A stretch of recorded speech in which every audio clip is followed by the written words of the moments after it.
From the Detroit Free Press, I'm Robin Chan with today's voice briefing. It's Tuesday, September 10th, 2024.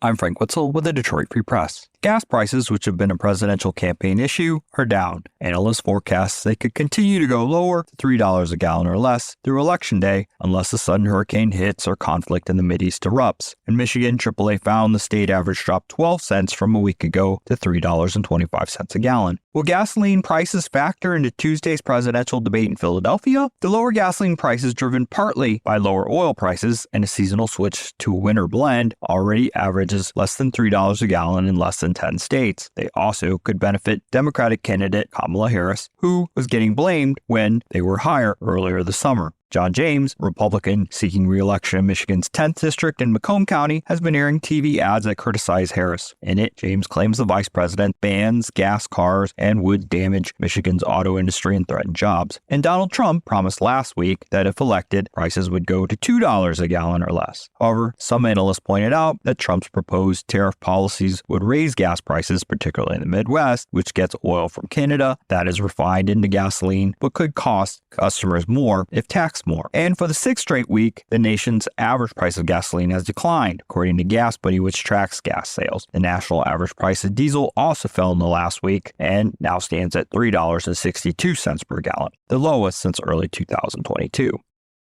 I'm Sue Solaski, Detroit Free Press food and restaurant writer. Health officials are urging consumers, restaurants, and retailers to check their refrigerators for voluntarily recalled eggs because of salmonella contamination. Eggs being recalled include those distributed in Illinois, Michigan, and Wisconsin. Health officials advise consumers and businesses not to eat, sell, or serve chicken eggs recalled from a Wisconsin poultry farm. According to the U.S. Food and Drug Administration's recall notice, the recall includes all carton sizes and egg types from Milo's Poultry Farms. Recalled eggs are labeled Milo's Poultry Farms and Tony's Fresh Market branded eggs. 9 states have reported illnesses, including Michigan. So far, 65 people have become infected with a salmonella strain associated with the outbreak. In Michigan, according to the Michigan Department of Health and Human Services, Michigan has 2 cases of salmonella. In Michigan, the infections and connection to consuming eggs are still unknown, the health department says.